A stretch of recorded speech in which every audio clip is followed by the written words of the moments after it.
Pekné popoludne, vitajte pri štúdiu Teatry. Celoslovenská charitatívna akcia, ktorá štartuje 9. septembra, je špeciálna, pretože je zaujímavou kombináciou dvoch podujatí. Kryštáľová rally a koncert Pomôže celé Slovensko chce získať finančné prostriedky pre skvalitnenie práce v detskej fakultnej nemocnici s poliklinikou Bratislava. No a o projekte nám prišla už viac porozprávať riaditeľka agentúry Kryštáľové krídlo, pani Mária Vaškovičová. Vítajte v štúdiu, dobrý deň. Dobrý deň, prajem. Pani Vaškovičová, približte nám toto podujatie, o čom bude, ako bude prebiehať a čo je vlastne jeho cieľom? Tak, projekt Pomôže celé Slovensko je pokračovaním známeho projektu Pomôže celé Slovensko, ktoré vyzberalo pre ľudí postihnutých povodňami pred 2 rokmi 400 000 eur. Po tomto projekte sme sa organizátori rozhodli, že zorganizujeme druhé podobné podujatie, ktoré by malo pomôcť práve detskej fakultnej nemocnici a neziskovým organizáciám, ktoré sa starajú o ľudí s rôznymi zdravotnými postihnutiami. Ďaká Bohu, povodne tentoraz nezaťažili Slovensko do takej miery, že by si vyžiadali zbierku stále, ale zrejme je komu pomáhať. Tento megaprojekt sa začína v Bratislave, začne sa kryštáľovou rally, mala by sa začať v nedeľu o 11:00 a odštartovať od hotela Sheraton. Ale ako súvisí tá kryštáľová rally práve s tým projektom Pomôže celé Slovensko? Aký je medzi nimi súvis?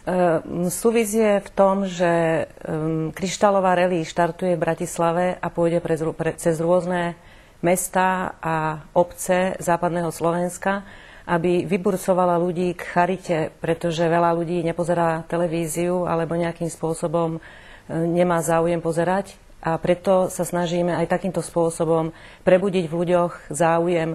Historické vozidla, to je kus kultúry, je to krásna pamiatka, je to niečo, čo si ľudia určite všimnú a myslím si, že je to taká novinka, ktorá by mohla ľudí zaujať. Takže preto sme vymysleli takýto spôsob a v týchto vozidlách pôjdu nielen známe a populárne osobnosti, ale pôjdu aj detičky práve z tých neziskových organizácií, niektorí dospelí ľudia, ktorí sú zdravotne postihnutí a práve títo ľudia budú pomáhať nám vyzberať finančné prostriedky aj počas tej rally na ceste do Skalice.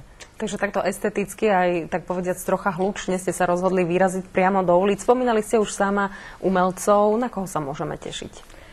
Tak, považujem tento projekt za naozaj z hľadiska umelcov za veľmi úspešný. Je to naozaj megaprojekt, pretože sme pôvodne uvažovali nad komorným koncertom v jezuitskom kostole, ale priznám sa vám, že keď som oslovila umelcov, tak nečakane sa nám stále prihlasovali viacerí a viacerí a dnešnému dňu je to už vyše 40 absolútne vynikajúcich profesionálov. Priznám sa, že prekvapil ma aj Meky Žbírka, ktorý pred 2 dňami prejavil záujem, že aj on chce vystúpiť na tomto koncerte. Robo Grigorov, Jana Kiršner, Peter Cmorík, Helena Vondráčková, No Name, Metalinda, Milo Suchomel, Papacino Band, Funny Fellows. No mohla by som menovať, pretože keď vám hovorím, že ich je vyše 40, tak asi by sme to nestihli všetkých pospomínať. Takže bude ich dosť, je sa teda na koho tešiť. Všetci budú vystupovať bez nároku na honorár. Bolo ťažké ich nejako dostať pre ten projekt, ale hovoríte, že sa mnohí prihlásili aj sami. Práve toto je nádherné na tom, že po úspechu minulého koncertu všetci umelci okamžite reagovali a boli ochotní ísť bez nároku na honorár, takže nebolo nutné nikoho presviečať. Považovali si to za česť a to ma teda veľmi teší. Tak z komorného projektu zrejme sa to zmení na megaprojekt, ako ste spomínali. Aký program čaká návštevníkov, okrem teda tej jazdy autom? Na záver potom, ak som správne pochopila, by mal byť nejaký koncert, ale kto bude tvoriť potom aj posádky tých historických vozidiel? Takže najprv odpoviem na prvú otázku k tomu koncertu. Takže naozaj bude to megakoncert, lebo sme okrem toho, že bude koncert v jezuitskom kostole, tak sme otvorili aj námestie, kde sme postavili pódium, čo pôvodne nebolo našim zámerom. Ale veľký záujem ľudí, veľký záujem umelcov. No to som sa práve chcela opýtať, že ako by sa všetci napratali do kostola. Hej.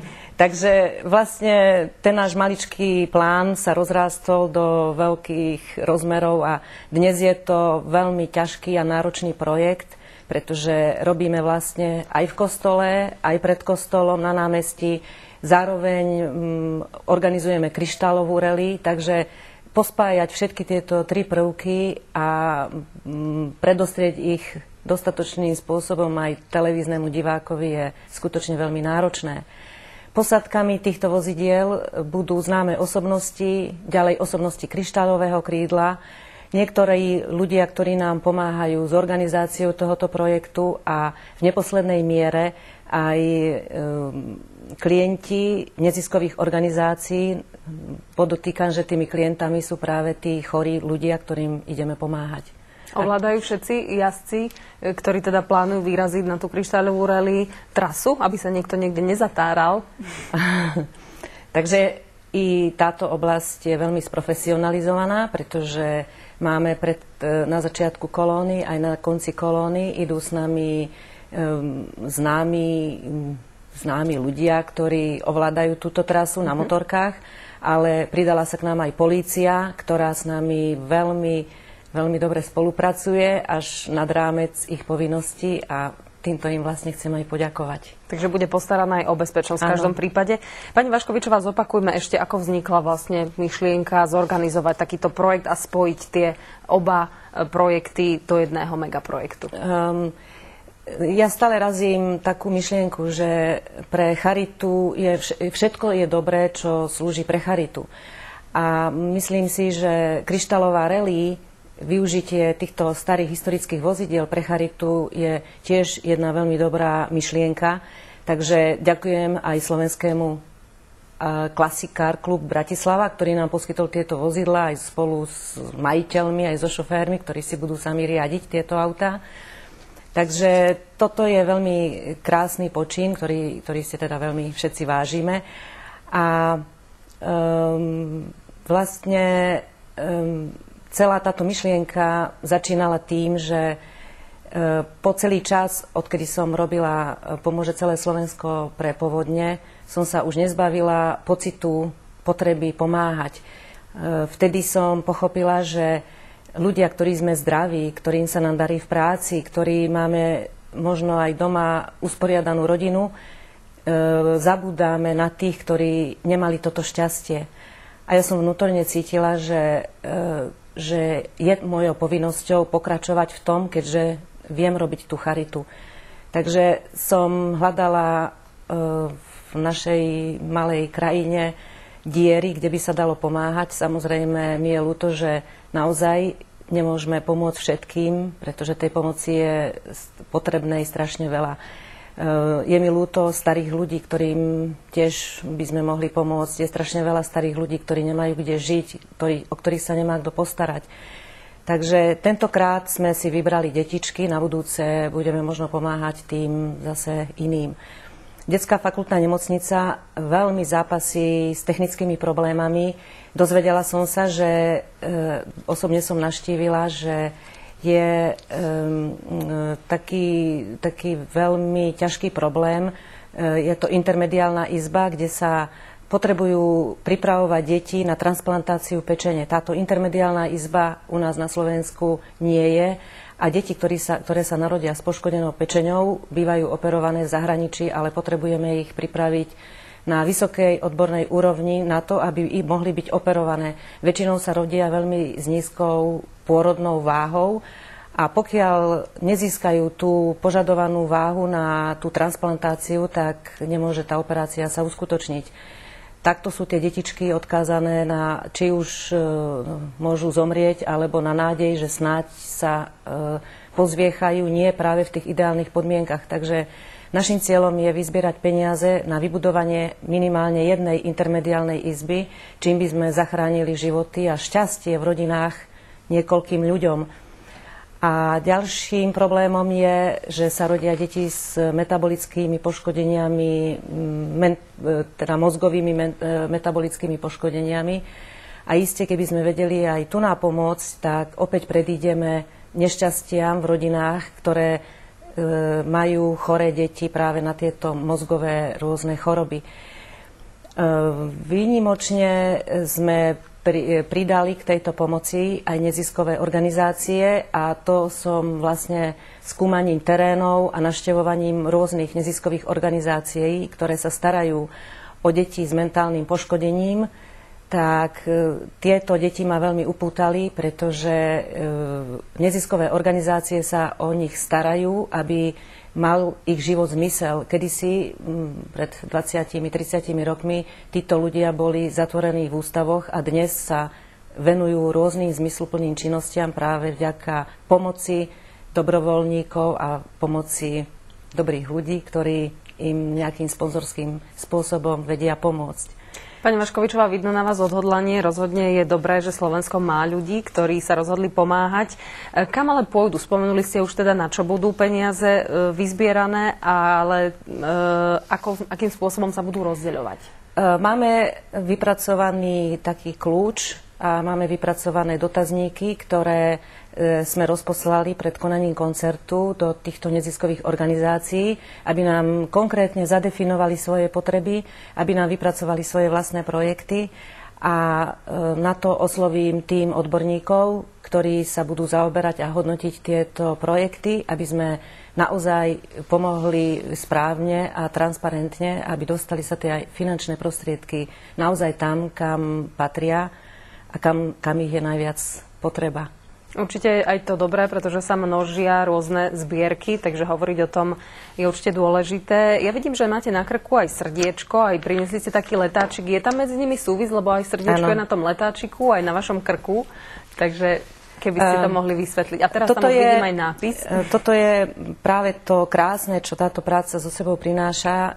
My sme mali v logu toto krásne červené srdiečko. To je symbolom nášho charitatívneho projektu Pomôže celé Slovensko.